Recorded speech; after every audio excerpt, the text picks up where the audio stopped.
an HR meeting and someone says, we should use AI. Eyes roll. But what if instead of empty buzzwords, there was a playbook for turning those ideas into real measurable impact? I'm your host, Shveta Malhan, and today we are diving deep with Priya Tahiliani, HR tech leader who's turned AI theory into practical results. From getting buy-in to measuring success, Priya is not just experimenting with AI, she's rewriting how HR teams work smarter and faster. So let's find out how she goes about doing that. Priya, welcome to TIDES. Thank you so much, Shveta. I'm so excited to be here with you. You inspire me a lot, and chatting with you always makes me feel smarter. I echo the same sentiment. I mean, I've been following you on LinkedIn, and you are on this journey of closing the imagination gap for all of us who want to see how we can bring in AI into our work context. So maybe we start there. Can you tell us about your current role and what led you to focus on AI driven initiatives in HR? Absolutely. A great question to start with. So, let me start by answering the second part of your question. What led me to focus on AI driven initiatives for HR? So, my journey in AI started in a very personal way at home. My husband is a solopreneur, and I had a front row seat as he began building an AI based product last year. And that experience completely shifted my mindset. AI went from being a buzzword to something we ate, drank, and lived every single day. And being around that kind of experimentation helped me develop a mindset of continuous improvement in a way that I started approaching every single task and asking the question, how can I do this better with AI? Right? It made me realize that AI isn't just a tool that will streamline our work. It can fundamentally change how we approach things. And so AI is not about improving existing systems or the way we do things currently. It's about reimagining them. And I also want to share that I have ran multiple half marathons and 5K and 10K runs, and I've experienced a runner's high every single time I ran. And in it, you go beyond that initial phase wherein your body is hurting. You feel like you won't be able to make it, to this feeling that you can keep going nonstop. And that's that unstoppable force. So when I felt that force in AI, I thought I want to bring this to HR, because in HR, we have been doing so many things manually, right? And I saw so much opportunity. That's what led me to lead AI driven initiatives in HR, because I wanted to bring that spirit of curiosity, experimentation, and problem solving lens into the HR space to help us work smarter. In my current role, I partner closely with various HR teams to understand their pain points, identify opportunities, and then help them by designing and building practical AI driven solutions. Wow. I really loved the phrase that you used around us not looking at AI as a tool for just automation, but leveraging AI to reimagine the way we do things. That is so powerful. So we will dive into that as we go through our examples that we want to explore together Mm-hmm. based on the work that you've done in your organization. But I really wanted to unpack one aspect which you highlighted, because a number of times we think about technology and we think about HR, and somehow they both don't fit together very well because HR is such a people focused domain. And when we think about AI, people don't come to our mind first, technology comes to our mind first. So when you were getting started on this journey of exploring AI with your work with your husband, Mm-hmm. what was your journey like? Like, did you have to become suddenly a technology expert, or were you able to quickly lean in and learn through iterations? That's a great question to start with. So, when I jumped into that experimentation phase with my husband, I soon realized that AI is not just a tool. That's one thing we see, that people talk about AI as a tool. What I realized is that AI is that foundational capability that helps us build tools. So, like, think of AI as, steel or fabric or iron. It's that element, it's that new material. Now, with steel, I can build a Swiss Army knife or a spoon. I can build a skyscraper or a pot, right? So that is what AI is. It's like a raw material, and behind it is the art of possible. So it's not about AI itself, it's about what we build with that. And contrary to this, in traditional HR tools, what we see, they are mostly purpose driven. They have singular purpose, like a payroll system or a scheduling software or a performance management tool. AI is not like that. AI is very flexible, and AI is like that intelligent building block. It can power decisions, it can write content, it can summarize things for you, and so much more.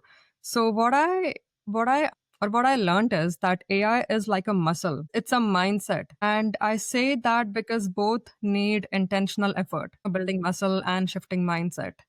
Going back to my example of like running a marathon or a 5K, that runner's high, you ultimately build a muscle for AI. In HR, when we talk about adopting AI, it might not be fun initially because we know AI needs practice. It needs giving up the old ways of working. And I think we have been working the old way for way too long. Yeah. So it requires a constant reminder before starting your work. And it's like, I have been building houses with bricks so far. But now that I have this new material called AI, steel, how can I adapt to newer ways of working? Yeah. And HR is still like very bogged down with manual, repetitive work and documents and spreadsheets or processes. So AI can help offload those repetitive tasks. So HR can focus on higher value, more strategic initiatives like talent development and employee experience. Hmm. And one last point I want to make is, so far with HR systems, we have always hit a wall. Like we have always been able to go, you know, we have always been able to do partial automation, not like end to end automation.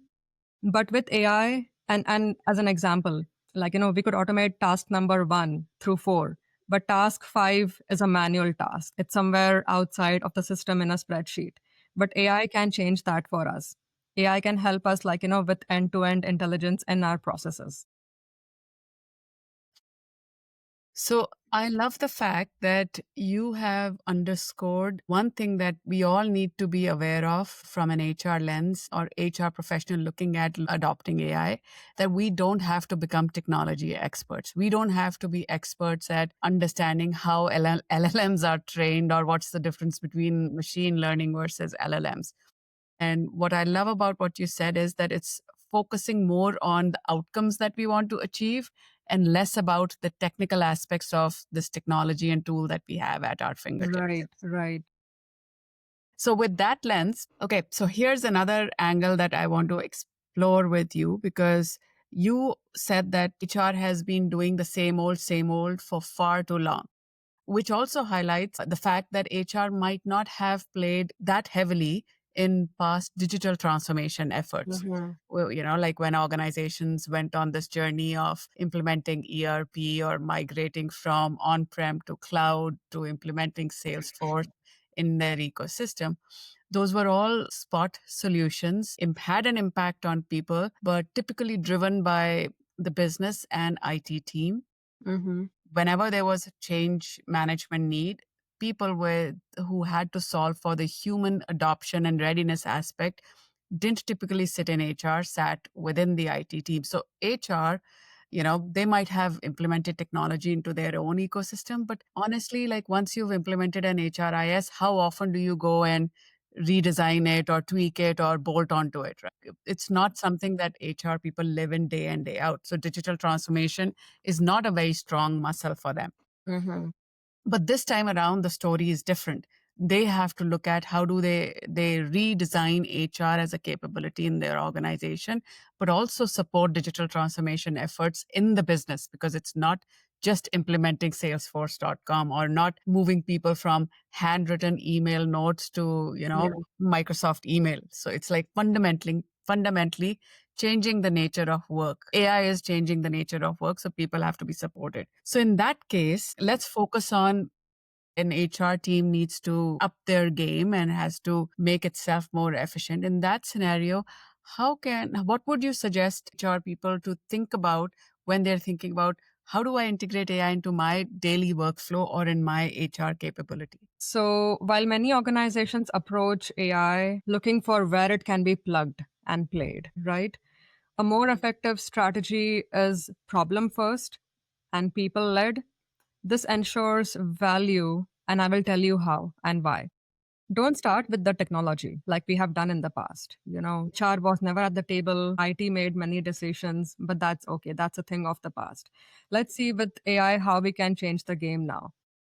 With AI, it's our chance now to start with the problems, or better yet, with the people who feel those problems most intensely. Let's take one step back. When Microsoft Office was launched, we were not asked to find use cases for Microsoft Word and Microsoft Excel. We could clearly see that those tools offer so much value. The same holds true now with AI. But I also see why some people might feel differently about it. So there are two effective entry points, I would say. One is target the low hanging fruits. Go where the friction is already being felt. High volumes of manual work, slow processes, knowledge gaps. And mind you, some of these cases might not even surface because you are meeting the SLAs, right? On the dashboard, it looks amazing. Tickets are being solved within the SLA, but the teams are burnt out. Are we adding value for our employees over there? So resist the temptation to start with pre-built AI tools unless they clearly map to a problem, but target the people that are experiencing this pain and the problems. So those will be the low-hanging fruits. Second effective entry point is start with the people who are already excited about this new technology. Find those internal champions and pair them with AI-savvy partners, because these champions will be the organic advocates and will reduce your need to push change top down or to adopt AI, right? And these early adopters are less resistant. They're more patient with bugs. They love exploring. They love tinkering with tools, and they can help evangelize successful use cases across the organization.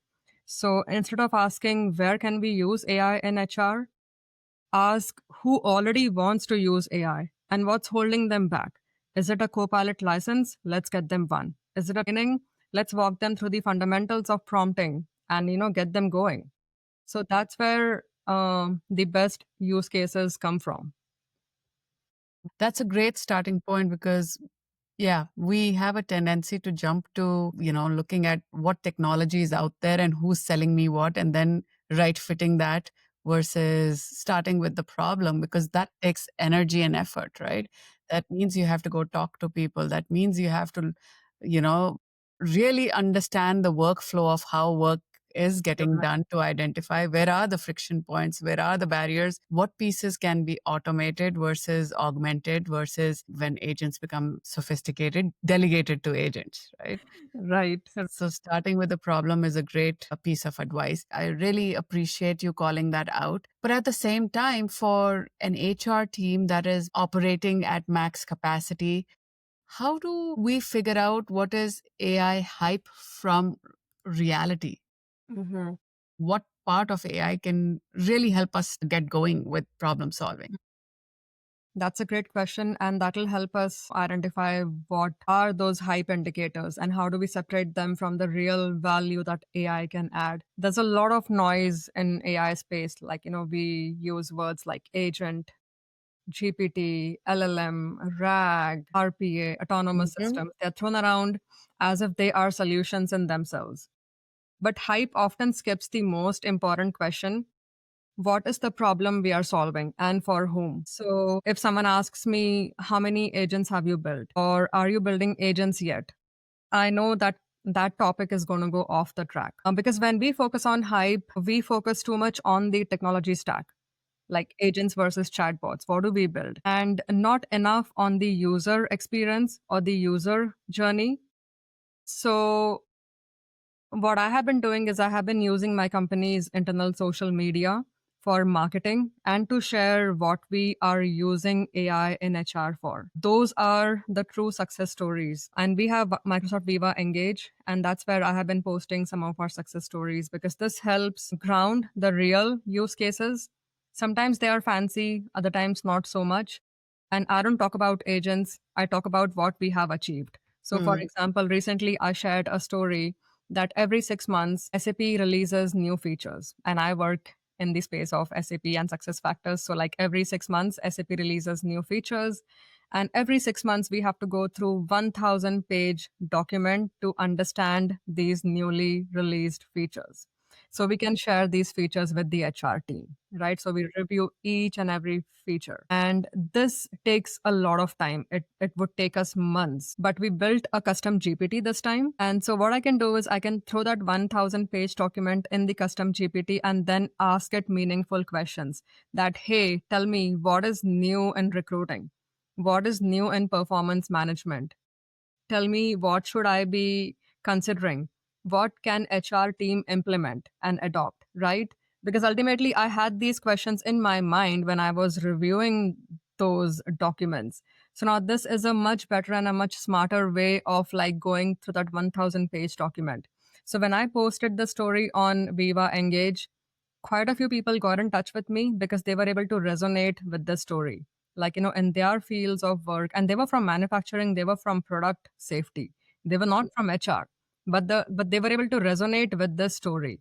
And so we were able to cut that through that noise and get to the real use cases of HR. If I would have just gone and shared with them that I built an agent and it does this, maybe it wouldn't have made much sense, right? But telling the problem and then what AI tool helped you solve that problem or how did you approach that problem. I think that way of sharing stories and use cases is much more effective. Again, like, going back to our problem led approach that attracts people's attention. And let's be honest, like, all AI might not always be the solution. Although people want to say that I built something using AI or I solved this issue with AI. But sometimes the fix is as simple as creating a Kanban board or having a to-do list or better documentation. So it's always not a fancy solution, but ultimately you get down to a solution. And so before committing to any project, I would not call them AI project, any project or a problem, I follow this framework. I ask 3 questions. Like, what is the problem we are solving? Who is the person experiencing this problem? And if AI didn't exist, how would we try to solve this? Why the last question? I'm curious. Because, like I said, we are, I think, too much focused on AI solutions, but the solution can be as simple as me being better organized, me naming my files and folders properly, me being able to find what I'm looking for easily. Because AI is improving with every single day, right? So AI might not be the solution for every problem. Sometimes we want it to be because it's fancy, we want to adopt it, but sometimes the issue is like, it can be solved simply. That's a very clever way of not leaning on technology first, but what's the outcome that we are looking for. Right. Sometimes even a simple macro can help you in Excel. You don't need to automate the entire workflow and the dashboard, right? Using the right formula can get you the output. So let's zoom into HR, the world of HR. A lot of technology constraints in the past. So could you share with us a concrete example of a problem that existed in the world of HR and how AI has helped solve that problem? Mhm. I'm really curious to see what was your way of working through that problem and getting the resources and support that you needed to solve for it. Absolutely. Again, the most exciting AI use case didn't come from wanting to use AI. It Mhm. came from wanting to help a team that was struggling, that was short staffed. Uh, And this was an HR team? this was an HR. Yeah, it is our Ask HR team that takes care of HR tickets day in, day out. Instead of- Some of them are repetitive questions like, how do I apply for maternity leave? How do I apply for paternity leave? How do I apply for a credit card? Those kind of questions. New hires have questions, and every new hire has similar questions, right? And I would say answering those questions, those tier 0 questions that we call, we already have documentation available on SharePoint. We already have policies. The answers to those questions will be in those policies, but let's be honest. Employees don't want to go and read those policies because I feel we have been building policies more for the legal team than for our employees. I myself would find it difficult to go through a 20-page document to find the answer. So, like, approaching an HR, my HR buddy who knows the answer is an easy way out. But going back to your question on a concrete use case, so this use case didn't start with, okay, we want to use AI. Let's see, like, where we can use AI in HR. It came from a true necessity. The team was short staffed, they were struggling to keep up. And so it came from urgency and empathy, wanting to help them, right?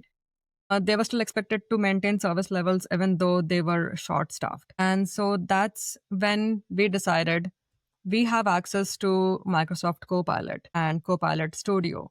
So I went in and started playing around, building agents or bots, whatever we want to call them. And it soon felt that, wow, like, I can build an agent, just give it all the documentation that HR has that they already refer to even today to answer employee questions. Like, feed it all documentation and see how it answers. So it started with experimentation. It started with, like, curiosity and the willingness to help a team that was struggling. So we built a prototype, a chatbot, and we made it usable for the HR team first. So the HR team was already answering questions.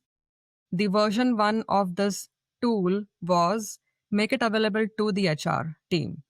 Whenever they get a question, they they throw in the question in this chatbot and get the answer and copy and paste that same answer in the ticket and reply back to the employee. So we were already testing this tool while it was being built simultaneously. When they found that it is not answering questions, we knew maybe it doesn't have documentation, maybe it doesn't have knowledge base. So throw in more knowledge base. And that's how this tool evolved, right? And that was version 1 of this tool built for the Ask HR team. The second version was we launched this to the HR team. Now the HR team wanted to know, like, how is this tool built? What's under the hood? And those were great questions because when the team knows how is this AI tool built, they will trust it and it won't be a black box anymore. They will know the inner workings of this tool. So even they can help us offer suggestions, offer documentation, and help us evolve this tool further. So we all came together as a team to help our Ask HR team to build something for them. And the next version of this tool will be rolling it out to the wider employee population. But only once we have gained enough confidence, we have known that this chatbot answers questions consistently, accurately, and it's not making up things, right? So, and why this worked is the team needed help, and we built a tool that did just that. It's just that the solution happened to be an AI driven solution. We had always wanted to build a chatbot. In the past, it wasn't that easy, but AI made it easier for us to build something and offer it to the team. Beautiful example. I'm really curious to dive deeper into it. First question is around how long did it take you to start from identifying the problem to rolling out your first iteration to Ask HRT? Honestly, in this day and age, Shweta, building an AI tool doesn't take that long. Mm-hmm. It must have taken me maybe a month to learn some things, to learn some features in that tool and build that tool, make it a little more robust. But it truly took us like less than a month, or I would say maximum a month, month and a half. What took us more time is we realized that we thought we had documentation, we had good documentation, but we soon realized that our documentation was not AI readable, it was human readable. What do you mean by that? We had documentation with overlapping information, and AI doesn't do well with that. We had documentation with, if you want to know more about it, click this link, click this hyperlink. So it was a hyperlink behind click here. Now the bot doesn't know to go and open that link and to know what's inside that. So we had Yeah. to spell those links out. We had to make sure, and some of our documentation was images. They were scanned copies, but they were images. They were not text. So we had to convert those into text. So that's what I mean by it was human readable. Like human may have found the answer, but the bot cannot find the answer. So that's where it took us a little more time to, go back and fix the documentation. But we again used AI. That is a very simple way, we can convert lengthy documents into FAQs, which Yeah. serves a dual purpose. In the interim that you are launching this bot, offer those FAQs to the employees. They didn't find the answers in those policy documents, but maybe they will find the answers in these FAQs. Yeah. And we realized a bot performs better with these FAQ documents, not the policy documents. Yeah. Sometimes it just does not go through the entire document. Sometimes in a folder where you have 20 documents, it would go through 10 documents. It just Yeah. stops halfway. So we came across all those hurdles, and that's what took more time to fix, Yeah. not the So, tool itself. so did you have to spin up like a project team and get people from the Ask HR team to be those team members? Did you have to convince them for the time commitment that you needed? Because I'm assuming once you transferred the content from its original state to the Mhm. new state, you needed somebody to verify whether it was still accurate, right? Mhm. So, what was your execution for this idea like? Yeah, that's a great question. The secret to AI adoption in my mind isn't persuasion, it's alignment if we start with the problem. And from the beginning, we worked very closely with Ask HR team because that's the team that needed help, Mm-hmm. right? And if someone is drowning and you hand them a life raft, they don't need convincing. That's Yeah. what buy-in looks like when the problem is real and we don't start with AI in mind. Because when people feel the pain and the tool they know addresses that pain area, adoption happens naturally. But obviously, like you asked, they already were answering tickets and they were short Yes. staffed. So how do we get them to test this tool? Some ideas like, okay, the tool is now built. Use this tool to answer incoming employee questions, right? What that ensures is you're testing. At the same time, the tool is helping the team as well. Yeah. So the way I'm understanding is you identified the pain point, the problem. You knew that AI could solve it. You started building the bot. Mhm. You knew where you and your team knew where the content lived. So it was minimal hands-on work for the Ask HR team because you could be, like pretty self-sufficient execution team to bring this idea to life, and you pull them from their day job only in a minimalistic fashion and only when and where their input was most needed.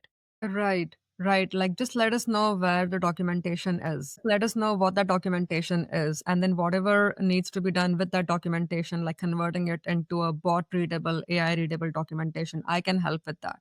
So, like Yeah. offering team that help because, like, again with AI, it's not like I'm sitting down and manually converting all of that into some form. We can use AI. At the same time, then showing the team that, hey, don't think about documentation like you have thought about it in the past.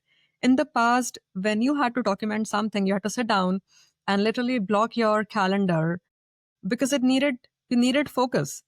You Yeah. needed time. So now with AI, you can just start chatting, talking to the bot, and then ask the bot to convert all of that transcript into a policy, into a process.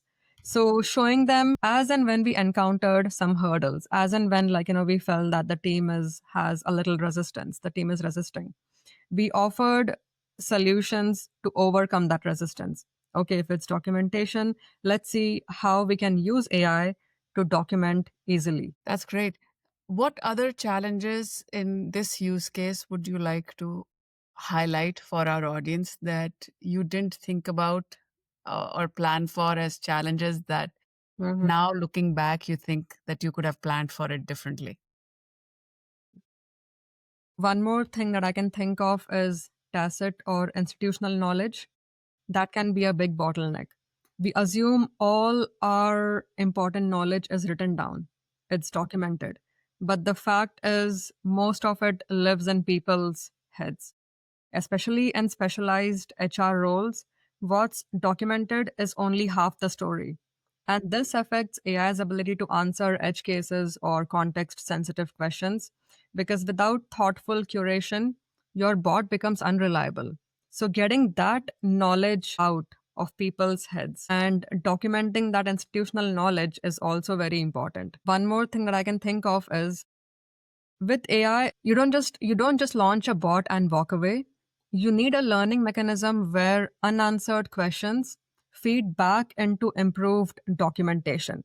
Like you have to keep monitoring the ticket queue.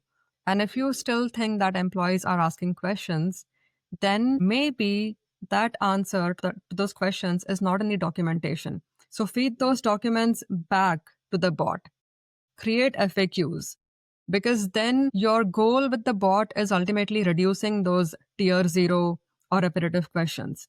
So it needs constant updates to documentation, and over a period of time, then that will help in reducing those repetitive employee questions. So to sum it up, I would say tacit or institutional knowledge and not thinking of AI as one and done.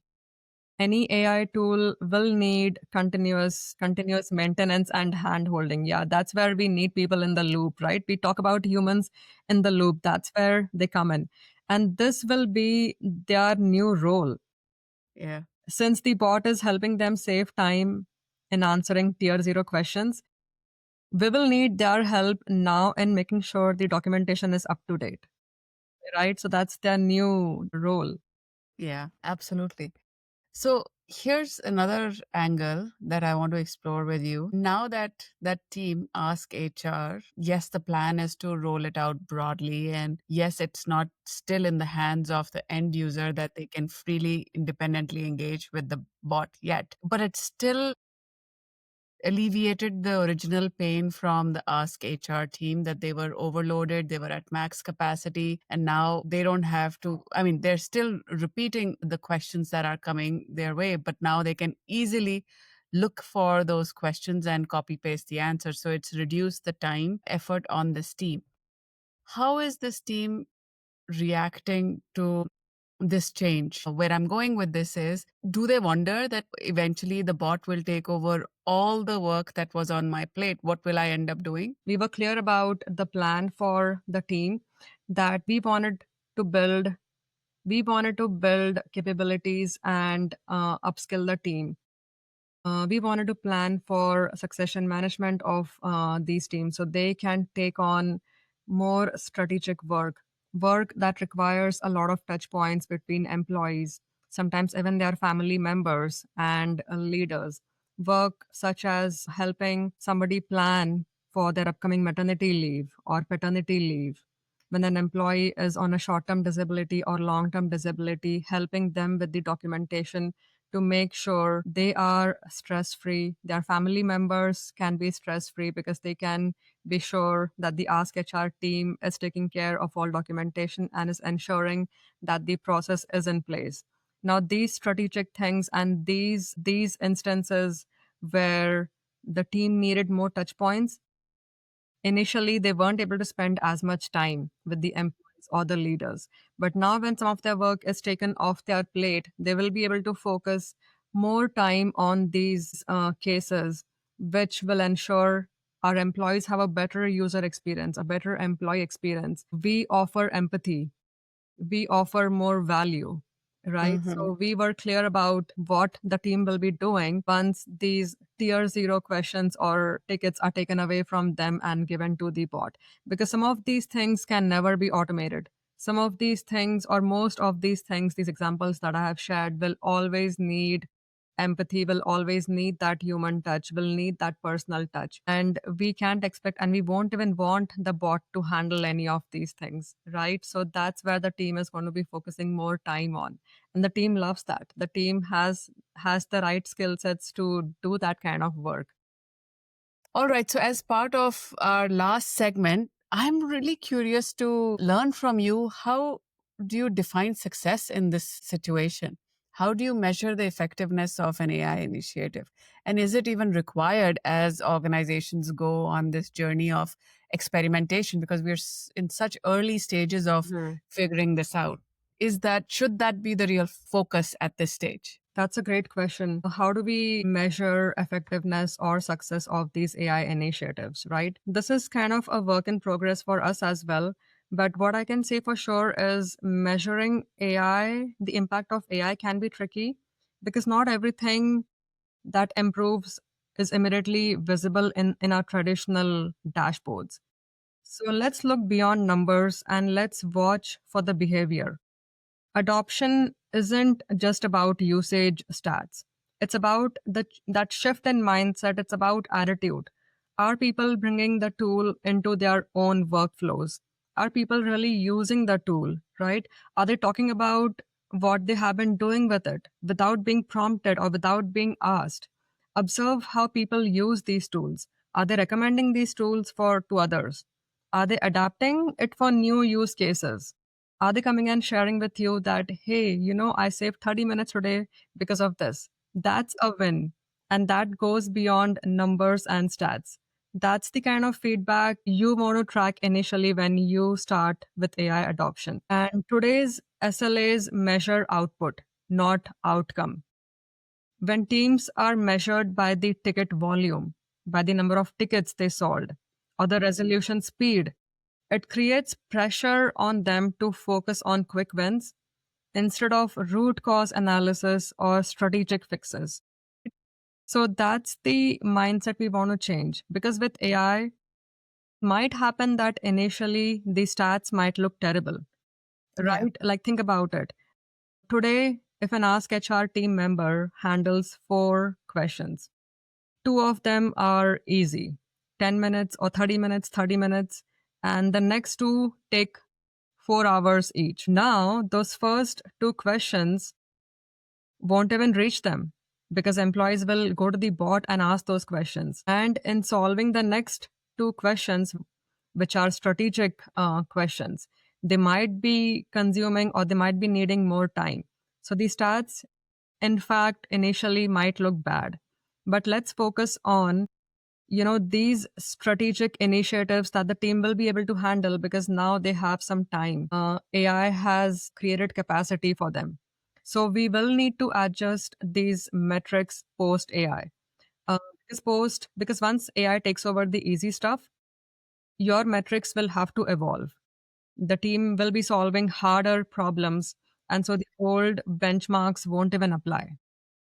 So that's why I say measuring effectiveness for AI is a bit different. And if we are bold enough to rethink work, we need to be bold enough to rethink the scorecard as well. Otherwise, we will keep failing while actually doing the right thing. So we need to move from measuring output to measuring impact and not counting like how many trainings we delivered or not celebrating low attrition, not measuring time to fill, but like truly questioning, does our culture support growth? Does our culture support experimentation and learning? Measuring that behavioral change in employees. And this we can do with informal check-ins with the team and also include success stories as qualitative metrics to share with the leadership and not just numbers on dashboards. Beautifully said. So I know you're in the midst of understanding and learning about everything AI. How do you keep up with your own learning? Because I think the world that we live in today, you blink and there's something new with AI. So one, how do you keep up to speed and what's your favorite AI tool that you're engaging with most often on a daily basis? Honestly, like I didn't even think about it, Shweta, because it is happening naturally these days. But I can tell you something. I am observing some shift in my behavior. I used to be scrolling on Instagram and Facebook, But honestly, I don't remember when was the next time I went to Instagram or posted on Facebook. Having said that, I don't mean to say I'm not being social. I'm being social in a good way. I meet with HR teams, I meet with other people from other functions and divisions and connect with them to know what is their role like, what's eating their lunch, what do they need help with? And then I share what we have been doing in HR with them. So it's like, and also because I said initially that my husband has been building an AI product. So he has been following certain people on YouTube. He has been watching these webinars and learning videos. And honestly, we have moved from binge watching shows and binge watching movies to watching like this kind of content on YouTube. And that doesn't mean you have to that doesn't mean I'm spending my weekends just doing this. It just means the more I hear or watch these videos that share new ideas, it just always sparks a thought in my mind, and I take away this learning to my team then, because let's be honest, that's how you truly build that AI muscle, is by learning, by sharing new ideas, by seeing how other people are using AI, what are they building with AI, because we truly need to move away from our traditional ways of working and thinking that one HRIS system will give us everything and waiting for the vendor to bridge those gaps. That can take forever. The world is moving very fast. We need to develop that mindset that, okay, even if a solution isn't in my SAP system, I can build something outside. I have seen people build it, I have seen it being successful. It does not need to be end to end integrated, and then bringing that mindset in the teams and building. So I would encourage our teams to develop this builder mindset, because that is very, very crucial in this age that we're living in. And AI makes it super easy to build things. So experiment, build new things, don't be afraid of failing. I would say build fast, fail fast, learn fast, and pivot fast. That's the message I will leave you with. Very nicely said, Priya. Thank you for your time today. You've shown us that AI in HR is more than just talk. We now have real examples that prove the value of AI in the world of work that we are doing. So we must take action. We must focus on the outcomes and we must learn fast. So thank you for your time today. Thank you, Shweta. It was amazing being on the show with you. And for our listeners, what's one small step that you will take this week to start turning AI ideas into real impact? If you liked our conversation today, please feel free to subscribe, like, and share in your network. Thank you.